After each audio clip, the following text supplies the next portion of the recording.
पहली खबर सर्राफा बाजार से चांदी के ऊपर। सिल्वर इंस्टीट्यूट ने अपनी एक रिपोर्ट जारी की और उसमें यह कहा कि 2023 के दौरान दुनिया भर में चांदी की मांग उसकी सप्लाई के मुकाबले ज़्यादा रहेगी। अब मांग ज़्यादा रहेगी, सप्लाई कम रहेगी तो क्या होगा? कीमतें उछलेंगी।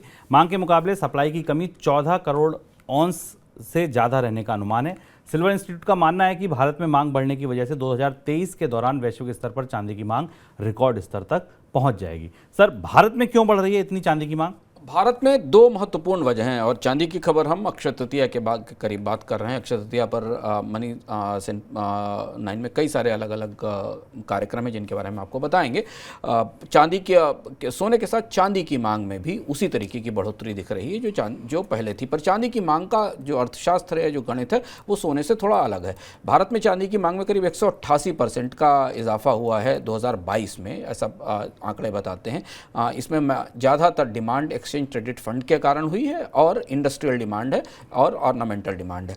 चांदी के एक्सचेंज ट्रेडेड फंड शुरू हुए हैं और उन एक्सचेंज फंड में निवेश भी आ रहा है, इसलिए भारत में चांदी की डिमांड और ज़्यादा बढ़ी है, क्योंकि फंड्स को उतनी मेटल अपने पास सिक्योरिटी के लिए रखनी पड़ती है। लेकिन दो महत्वपूर्ण ट्रेंड हमें चांदी की मांग बढ़ने के बारे में दिखाई दे रहे हैं।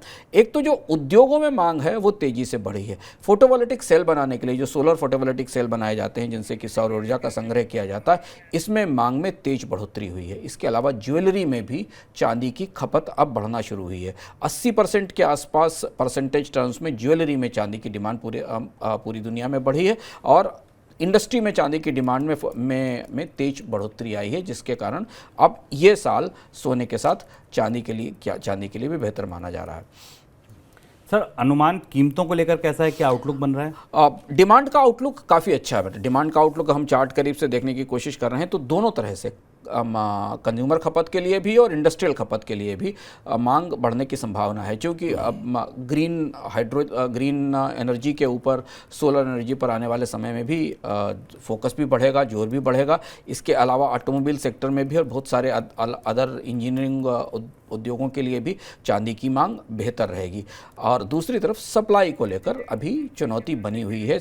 माइंस में इतना उत्पादन चांदी का नहीं बढ़ रहा है, इसलिए जो मांग और सप्लाई का अंतर है वो इस साल और ज़्यादा बेहतर दिखाई देगा। तो माना जा रहा है कि चांदी की कमी, चांदी की कीमतें और चांदी का जो डेफिसिट है बाजार में, वो 10 से 12 साल के हाईएस्ट स्तर पर पहुंच सकता है और इसलिए चांदी की कीमतों को लेकर आउटलुक बुलिश या बढ़ने वाला ही दिख रहा है।